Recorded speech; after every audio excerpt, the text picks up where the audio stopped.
네, 안녕하십니까. 한국 오라클의 조성지입니다. 오늘 마지막 시간인 것 같고요. 끝나는 시간이 5시 50분이니까 한 20여 분간 시간에 맞춰서 그 대신 전달 드리는 메시지 충실하게 진행을 해 보겠습니다. 오늘 인공지능 이야기 굉장히 많이 나왔던 것 같습니다. 그리고 마지막 시간도 여전히 인공지능 이야기입니다만은 조금 약간씩 접근하는 방향들이 조금씩 다른 것 같아요. 인공지능에 대한 이런 각도에서의 시각, 저런 각도의 시각들을 각 세션별로 말씀을 드리고 있다고 생각을 합니다. 그래서 오늘 이제 이 시간에 말씀드리는 내용은 이제 앞서 세션들에서 보면은 이제 제조 산업 또는 이제 리테일 산업에서 최근의 IT 트렌드를 말씀을 해주셨는데 저희는 이제 크로스 인더스트리로 특히 이제 기업에서 주로 사용하시는 CRM이라든가 HCM 또 ERP 영역 이런 이제 공통된 주제 영역에서 AI가 어떻게 활용되고 있는지 또는 이제 오라클이 어떻게 AI를 이용해서 전략적인 접근을 하고 있는지 이런 것들을 좀 엿볼 수 있는 그런 시간이 되었으면 하고요. 그래서 솔루션 자체에 대한 설명보다는 들으시는 분들께서 향후에 AI에 대한 어떤 활용성적인 측면에서 힌트를 얻어가실 수 있는, 인사이트를 얻으실 수 있는 그런 시간이 됐으면 좋겠습니다. 그래서 오라클이 가지고 있는 어댑티브 인텔리전트라고 하는 브랜딩을 하고 있는 내용이 있는데요. 그 부분에 대해서 간략히 소개를 드리고 그 다음에 앞서 말씀드린 그러한 솔루션 영역들에서 AI가 어떻게 활용될 수 있을지, 오라클의 아이디어는 어떤 건지 이런 부분들 소개해드리겠고 마지막에 조금 전에 또 챗봇 보셨는데 챗봇 또 나옵니다. 그래서 오라클이 AI와 유사한 기능을 이용해서 홍콩 공항에서 POC를 한 내용이 있어요. 그래서 그 데모 잠깐 보시는 것으로 마무리를 진행하도록 하겠습니다. AI의 그 주요 기업 환경, 그러니까 오늘의 주제는 물론 이제 요새 뭐 아마존도 그렇고 구글도 그렇고 B2C적인 그러한 AI 서비스를 많이 내놓고 있는데 오늘 이 시간에서의 주제 영역은 비즈니스, 엔터프라이즈 환경에서의 AI 활용에 국한돼서 설명을 드리고자 합니다. 그래서 기업 환경을 위한 AI 구성 요소가 좀 살펴보면은요. 물론 이제 중앙 코어 핵심 부분에서는 어떤 알고리즘, 모델링 알고리즘을 통해서 프리딕티브한 그러한 인공지능의 엔진이 물론 존재를 하겠지만 또 우리가 중요하게 바라봐야 될 주변 요소들이 굉장히 이 코어 엔진 못지않게 중요성을 가지고 있다 이렇게 말씀을 드릴 수가 있겠습니다. 앞서 말씀드린 이제 그런 저희의 지금 오늘 주제 영역에서의 솔루션 영역들을 보면은 특히 커스터머 익스피리언스, 고객 B2C나 또는 B2E적인 그런 이제 관계에서의 AI 활용성들을 많이 이야기를 하게 됩니다. 그래서 저런 어떤 상대방, 인터랙션, 상호작용에 있어서의 고객 경험 또는 직원들의 경험 체계 이런 부분도 무시할 수 없는 영역이 되겠고요. 그다음에 인더스트리 4.0에서도 얘기가 됐었습니다만은 IoT나 센서 시스템, 즉 입출력에 대한 부분들 AI와 또 따로 분리돼서 이야기할 수 없는 영역이 되겠습니다. 그 다음에 기존의 레거시나 ERP 시스템, 기업이 가지고 있는 다양한 시스템들과의 결합 또는 통합이 중요한 또 주제 영역이 되겠고요. 또 하나는 에코시스템이 있습니다. 에코시스템. 이것은 우리 이제 IT 산업 전반에 걸쳐서 이제는 어떤 단독 소울 벤더가 모든 걸 다 제공할 수 있는 그런 시대는 좀 넘어서는 것 같습니다. 그래서 다양한 파트너들을 활용해서 어떻게 AI에 대한 성공적인 결과를 가져올 수 있느냐 이런 이제 생태계 활용 측면 이런 부분들을 가지고 AI의 비즈니스 환경에서의 구성 요소라고 설명을 드렸는데 이런 관점에서 오늘 설명을 좀 들어주시면 좋을 것 같습니다. 구성 요소 중에 또 저희 오라클이 또 자랑하기도 하고 또 향후의 미래 IT를 위해서 준비하고 있는 내재된 역량 또는 지금도 준비하고 있는 그런 역량 분야라고 볼 수 있는데요. 먼저 데이터 분야가 있습니다. 저 데이터 분야는 물론 고객분들이 자체적으로 다 가지고 계시지만 저희가 보다 최근에 초점을 두고 있는 분야는 제3세계 서드파티 데이터의 확보입니다. 그래서 기본적으로 커스터머 익스피리언스 또는 인플로이 익스피리언스와 관련돼서 보다 다양한 정보들을 드리기 위해서 굉장히 많은 데이터 프로바이더들과 사전 계약을 맺고 그러한 서드파티 데이터를 갖다 적극적으로 취합해서 전달해드리는 그런 쪽에 집중을 하고 있고요. 그 다음에 사스 기반의 클라우드 솔루션. 그래서 뭐 요새 많이 나오는 그 화두들이 빅데이터, 소셜 또는 클라우드 이런 이야기 많이 나오는데 특히 AI와 관련돼서 특히 클라우드의 활용성 또는 활용 범위가 넓다고 볼 수 있습니다. 디시전 사이언스, 과거부터 오라클이 데이터베이스와 관련돼서 많은 기술들을 축적하고 있지만 이러한 디시전 또는 프리딕티브한 엔진 쪽에서도 역시 더 열심히 분발을 좀 하고 있고요. 그 다음에 인프라적인 측면, 특히 이제 AI에 앞서 이제 데이터도 말씀을 드렸지만은 무엇보다도 중요한 게 데이터에 대한 부분이 더 중요해지고 있다 이렇게 볼 수가 있습니다. 예전부터 뭐 지금까지 많이 한 40년간 IT가 발전해 오겠지만 변하지 않는 불변의 진리가 있죠. 가비지 인, 가비지 아웃입니다. 그래서 AI도 마찬가지라고 볼 수 있습니다. 그래서 얼마나 많은 데이터를 효과적으로 필터링해서 예측 모델을 만들어 가느냐, 이 부분이 이제 AI의 핵심 경쟁력이 될 수 있을 텐데, 그런 측면에서 보면은 데이터라든가 인프라라든가 클라우드라든가 이런 부분들이 다 결합된 요소로서 하나의 종합된 형태로 제공이 돼야 된다라고 생각을 하고 있고, 오라클이 준비하고 있는 그런 핵심 영역들이다라고 볼 수 있습니다. 데이터에 대해서 조금 더 한랩스 들어가서 좀 살펴보도록 하겠습니다. 물론 이제 다양한 데이터들이 존재를 하겠지만 저희가 요 분야에서 포커스하고 있는 부분 중에 하나가 이 고객 데이터 부분이 되겠습니다. 그래서 B2C 고객에 대한 다양한 정보들을 수집함에 있어서 먼저 이 ID 그래프에 대한 부분도 저희가 핵심적으로 강화해 나가고 있는 분야 중에 하나입니다. 그래서 시장에 나와 있는 또는 내가 가지고 있는 데이터들 또는 내 파트너가 가지고 있는 데이터 또는 서드파티 데이터들을 통합적으로 활용해서 고객에 대한 정보를 인식해야 될 텐데, 그러한 정보들은 장표에 나와 있는 것처럼 하나의 파편처럼 존재합니다. 그래서 그 고객에 대한 온라인 구매 데이터라든가 또는 저희가 또 오프라인 구매 데이터도 가지고 일부 국가에 한정이 되어 있습니다만은 데이터도 가지고 있죠. 하지만 이제 B2C 고객들이 어떤 브라우징을 했다든가 어떤 온라인에서의 활동을 했다든가 이런 디지털화된 파편 정보들을 동일성을 추적해서 그 해당 고객으로 매칭시키는 그런 이제 기술들이 ID 그래프라고 할 수 있겠고요. 이런 기술들을 통해서 특정 고객에 대한 성향들을 파악하는 데 도움을 줄 수 있습니다. 물론 동일성을 추적해서 개인 정보화하는 과정에서 이것이 100%다 맞다라고 보장을 할 수 없죠, 당연히. 다만 이제 그 동일성에 대한 확률을 높여가는 그런 과정이라고 이해를 할 수 있겠습니다. AI와 관련돼서 데이터 수집 시에 우리가 또 잠시 돌이켜보고 고민해봐야 될 부분 중에 하나는 좀 여러 가지 좀 설명을 좀 하고 있습니다. 그래서 전방위 중에 아까 옴니 채널 이야기도 잠깐 나왔습니다만은 옴니 채널, 그다음에 리얼타임 이런 부분들 중요하겠고요.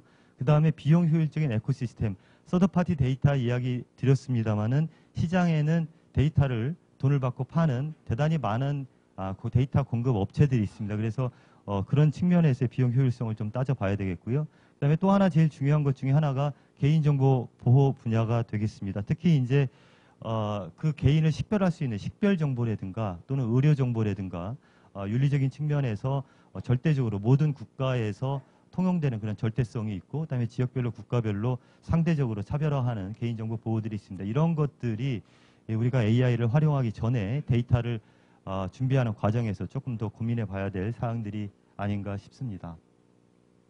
오라클은 아까 말씀드린 것처럼 서드파티 데이터를 포함해가지고 굉장히 다양한 데이터를 갖다가 폭넓게 보유를 현재 하고 있고 고객분들에게 서비스를 하고 있습니다. 디시전 사이언스와 관련돼가지고 몇 가지 특징들을 좀 소개를 드리고 있는데요. 실시간적인 정보 수집, 물론 이제 데이터의 유입에 대한 부분이 되겠고요. 그래서 이벤트나 또는 시그널, IoT 디바이스도 마찬가지 원 오브 소스가 되겠죠. 그런 부분들이 되겠고, 그 다음에 또 하나는 AI라는 것이 결국은 어떠한 확률을 가지고 최적의 가장 최선의 답을 제시하는 레코멘데이션이 하나의 메커니즘이라고, 가장 기본적인 메커니즘이라고 볼 수 있습니다. 그래서 보면은 우리가 AI에 대한 접근 또는 적용에 있어서 어떤 미션 크리티컬한 업무에 대한 대체제로 사용하기엔 아직까지 기술 요소, 기술 수준이 끌어올려져 있다, 이렇게 얘기하기 어려운 부분이 있고요. 그래서 대부분 현재 적용 범위를 대면 어느 정도의 그 보완제적인 역할 또는 그래서 영업사원들이나 또는 마케터들에게 인사이트를 줄 수 있는 보완제적인 역할을 하고 있습니다. 이런 부분들이 기본적으로 향후에도 물론 이제 확도는 높아지겠지만 궁극적으로 AI가 어떤 디시전 자체를 내리는 데까지는 어려운 자체적인 메커니즘을 가지고 있지 않나라는 생각이 듭니다. 그건 이제 기본적으로 추천하는 알고리즘 자체가 다양한 모델들을 실시간적으로 병렬적으로 돌려서 그 중에서 가장 점수가 높은 스코어링을 통해서 점수가 높은 걸 레코멘데이션을 하는 그런 방식이기 때문에 그렇습니다. 또 하나는 AI의 특징 중에 하나는 셀프 러닝이라는 건데요. 과거에 우리가 규칙 기반으로 적용했었던 기계적으로 움직이는 거에 반해서 AI는 조금 더 본인이 스스로 실패한 부분들에 대한 어떤 자체적인 학습을 지속적으로 해나간다는 것이 또 하나의 특징이라고 볼 수 있겠습니다. 오라클의 접근 방식은 AI를 어댑티브 인텔리전트라는 브랜딩으로 한 것처럼 어떤 적응성, 적용력을 높이는 데 있습니다. 그래서 문맥을 파악한 데라든가 그다음에 상호작용을 한다든가 또는 연속적인 셀프 러닝을 한다든가 이런 부분들을 아울러서 비즈니스 목적의 실용적인 접근을 하는 게 좀 다른 벤더사들하고 차별화된 그러한 AI 접근이 아닌가 생각이 듭니다. 작동 방식을 간략하게 설명을 드리면 먼저 데이터 유입이 있습니다. 그래서 퍼스트 데이터에 대한 부분이 있겠고요. 그 다음에 서드파티 데이터 앞서 말씀드린 데이터 공급 업체들로부터의 광범위한 빅데이터를 수집을 하고요. 그런 부분들을 통해서 셀프 러닝 또는 프리딕티브한 머신 디시전을 하게 되겠습니다. 머신 액션이 나오게 되겠죠. 그리고 그러한 액션들의 활용 범위는 저희 클라우드 어플리케이션 쪽에 주로 집중이 되어 있습니다. 그래서 그런 부분들 이후에 바로 설명을 해드리겠습니다. 현재 저희가 로드맵으로 가지고 있는 어댑티브 인텔리전트의 적용 분야를 소개를 드리고 있습니다. 먼저 CX 클라우드라는 것은 보통 우리가 이해하고 있는 CRM 영역이라고 볼 수 있을 텐데요. 커스터머 익스피리언스의 영역입니다. 그래서 그 부분에 대한 설명 드리겠고 그 다음에 HCM은 인사관리 쪽에서의 채용 분야에서 AI를 활용하는 그런 이야기를 좀 말씀을 드리겠고 그 다음에 SCM, 그 다음에 ERP 영역, 이 네 가지 영역에 대한 영역들을 저희가 솔루션화하고 있고요. 이런 부분들에 대한 설명을 간략하게 드리도록 하겠습니다. 먼저 CX 분야에서 첫 번째로 저희가 타겟팅하고 있는 부분은 오퍼 부분입니다. 과거에 컨셉적으로 개념적으로 떠올리시기에는 이커머스 쇼핑몰 시장에서 개인화된 상품 추천을 떠올리시면 이해가 좀 빨리 될 것 같은데요. 현재 국내 시장에서 이커머스에서 이 개인화에 대한 부분은 다소 회의적이고 소극적이죠. 그것은 물론 이제 이 개인화 기술에 대한 부분에 대한 성숙도도 물론 원인이 있겠지만 근본적으로는 제 생각에는 고객이 원하는 고객이 바라는 연관 상품, 유관 상품 또는 이런 거에 대한 추천에 포커스가 맞춰져 있다기보다는 상품을 공급하는 분들이 팔고 싶은 상품을 퍼스널라이제이션 하려는 그러한 어떤 목표 자체의 갭에서 그런 실패의 원인도 좀 찾아볼 수 있지 않을까 하는 생각이 드는데요. 최적화된 AI를 통해서 그 고객의 소셜 정보라든가 개인 정보, 그 다음에 시장에 나와 있는 오프라인 구매 데이터를 포함한 광범위한 빅데이터를 분석해서 그 고객에게 최적화된 레코멘데이션을 수행할 수 있는 분야를 하나의 타겟으로 보고 있고요. 두 번째는 액션 부분이 되겠습니다. 이 액션 부분은 고객 접점 프로세스에서 일을 하고 있는 우리 직원들에게 힘을 실어주는 그런 활동이라고 볼 수 있겠습니다. 그래서 예를 들어서 영업사원에게는 현재 영업 스테이지에서 어떤 고객과의 인터랙션, 상호작용에 있어서 이런 접근 또는 이러한 추천이 더 유용할 것 같습니다라는 레코멘데이션을 머신이 해주는 거죠. 그것은 이제 과거의 데이터를 기반으로 하고 그 다음에 내가 상대하는 고객에 대한 그러한 광범위한 데이터 분석이 동시에 이루어져서 가능할 수 있는 영역들이라고 볼 수 있습니다. 또 하나 우리가 좀 주목해서 바라봐야 될 부분은 저희 NPS, 넷 프로모터 스코어라고 보고 있는데요. 물론 이제 기업에 대한 다양한 목적들이 있지만 크게 이제 매출 부분이 있겠습니다만은 고객 경험 접점 프로세스에서 우리가 눈여겨봐야 될 부분은 그 브랜드의 지속 성장을 위한 이러한 고객 만족 지표에 대한 관심 또한 중요한 부분이라고 말씀드릴 수가 있겠습니다. 그 다음에 HCM 분야에서 저희가 바라보고 있는 또 영역을 볼 수 어떤 채용 분야에서의 활용성을 보고 있는데요. 아마 이력서를 보면서 채용 일을 했었던 현업분들은 이해가 되시겠습니다만은 100장 또는 200장 가까운 이력서를 갖다 놓고 훌륭한 인재를 뽑는 게 쉬운 일이 아니죠. 요새 같은 스펙 시장에서. 그래서 저희가 바라보고 있는 시장 중에 하나는 퍼스트 파티, 즉 기업이 가지고 있는 데이터, 그 다음에 캔디드 후보자가, 채용 후보자가 제시하는 데이터뿐만 아니라 서드 파티 데이터를 적극적으로 활용하는 것, 그리고 심지어는 채용하려는 부서의 채용 담당자의 성향까지도 같이 포함해가지고 최적화된 매칭을 시키는 게 목적입니다. 그래서 잡 포지션에 대한 부분, 그 다음에 채용자에 대한 부분, 이 두 가지를 동시에 최적화된 형태의 레코멘데이션을 수행하는 것이라고 볼 수 있을 텐데요. 채용하는 사람 입장에서는 가능한 더 그 오픈된 잡 포지션에 더 매치가 되는 후보자를 필터링할 수 있는 도움이 될 것이고요. 그 다음에 지원하는 사람, 지원자 입장에서는 나에게 보다 더 적합한 잡 포지션에 대한 부분이 얼라인되는 그러한 효과가 있습니다. 또 활용 분야 중에 하나가 SCM 쪽인데요. 여기서 예시로 들고 있는 거는 최적의 물류 운송 방법이라고 나와 있는데, 실제 운송 라우팅을 설계해 주는 분야보다는 실제로 캐리어 업체, 최선의 캐리어 업체를 추천해 주는 그런 쪽에 이 사례에서는 포커스가 맞춰져 있습니다. 그래서 내가 운송해야 될 상품, 즉 물자가 어떤 것이고, 그 다음에 시기라든가 예상된 비용이라든가 버짓이라든가 이런 부분을 가지고 시장에 나와 있는 캐리어들에 대한 정보를 종합적으로 분석해서 최적의 캐리어들을 운송 사업자를 추천해주는 그런 영역이 이 SCM 쪽에서 저희가 준비하고 있는 영역이 되겠습니다. 또 하나는 ERP 영역에서의 협력업체, 즉 공급 협력업체와의 공급 조건 또는 대금 지불 조건이라고 볼 수 있겠죠. 대금 지불 조건에 대한 최적화된 레코멘데이션을 하는 영역이 되겠습니다. 보통 이제 굉장히 많은 수의 공급 파트너들을 운영하는 그런 기업 입장에서, 특히 글로벌로 많은 공급업체를 운영하는 경우에 있어서 대금 지불에 대한 텀앤 컨디션을 어떻게 최적화했을 때 운전자금, 이 워킹 캐피털을 합리화할 수 있고 최적화할 수 있느냐, 이 부분에 초점을 맞춘 솔루션 영역이 되겠습니다. 그래서 보시면 앞서 SCM도 그렇고 이 ERP에서의 활용 범위도 그렇습니다만은 시장에 나와 있는 공급업체 또는 협력업체에 대한 광범위하고도 정확한 데이터를 추가적으로 활용할 수 있다라는 그런 이제 공통점을 발견하실 수가 있겠습니다.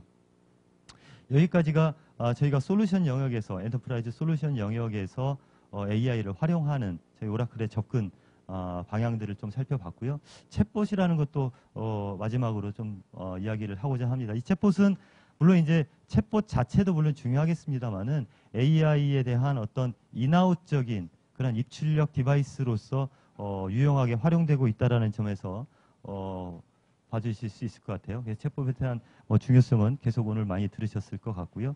그다음에 산업별로 굉장히 다양한 유즈 케이스들이 존재할 것으로 보고 있습니다. 특히 크게 요약을 하자 그러면은 B2C적인 부분, 그 다음에 B2E적인 영역에서 챗봇 활용성이 가능성이 예상이 되고 있고요. 그 중에서 지금 활발하게 많이 적용이 되고 있는 분야는 B2C에서의 마케팅 쪽하고 그 다음에 서비스 영역이 되겠습니다.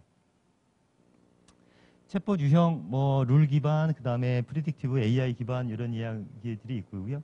룰 기반으로 되어 있는 부분들이 현재에서 주로 활용되고 있는 챗봇에 대한 활용 사례가 되겠습니다. 프리딕티브한 AI 엔진을 이용해가지고 챗봇을 이용하는 경우도 있습니다. 물론 이제 B2C적인 아마존이나 구글 같은 데서 많이 접근하고 있는 분야입니다만은 비즈니스 환경에서는 아직 조금 이 룰 기반보다는 현재 시점에서의 적용률은 다소 이르다라는 판단을 좀 하고 있습니다. 데모를 하나 보여드리는 것으로 제 시간을 좀 마무리하려고 하는데요. 이번 데모는 홍콩 에어포트, 홍콩 공항에서 저희 오라클하고 POC를 진행하면서 공항에서 고객 이용자들에 대한 대고객 서비스를 이 챗봇을 이용해서 진행한 내용이 되겠습니다. 한번 살펴보시겠습니다.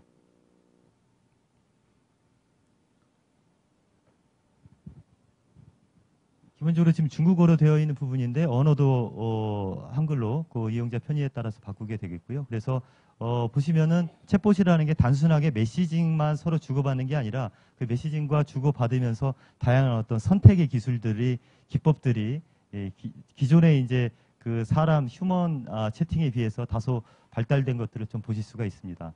여기서는 지금 공항에 있는 정수기 위치를 찾고 있죠. 그랬더니 이제 지금 현재 위치가 어디냐 뭐 이런 것들을 서로 상호 인터랙션을 하고 있는 것들을 볼 수 있습니다. 또한 이제 챗봇의 특징 중에 하나는 여러 가지 이제 멀티미디어들을 자유롭게 활용할 수 있는 그러한 스마트폰에서의 활용이기 때문에 여기 보시는 것처럼 지도라든가 아니면 이미지나 또는 멀티미디어들을 자유스럽게 활용할 수 있는 그런 특징들도 있습니다.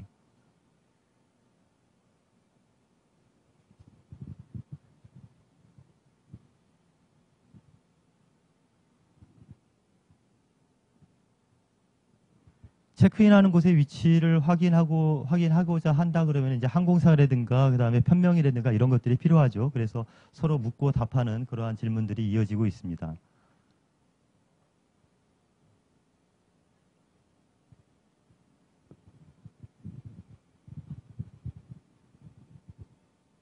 공항 입장에서는 아무래도 매출도 신경을 써야 되는 부분이죠. 그래서 항공사에 대한 그 체크인 위치를 알려주면서 어떤 그 면세점이라든가 또는 레스토랑에 대한 정보도 함께 제공을 하고 있습니다.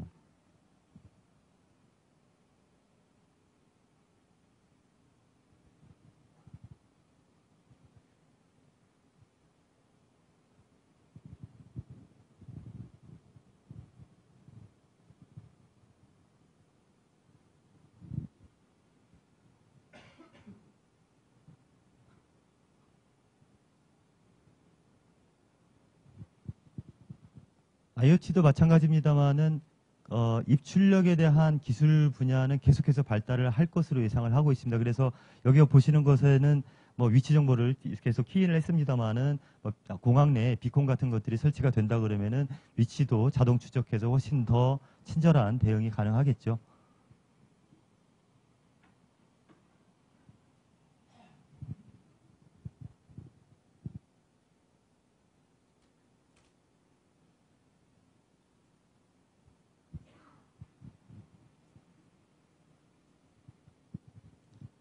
네, 여기까지 짧은 시간에 좀 급하게 말씀을 드렸습니다만은 AI에 대한 활용성, 그다음에 그런 부분에 대한 어떤 힌트를 얻고 돌아가셨으면 좋겠습니다. 감사합니다.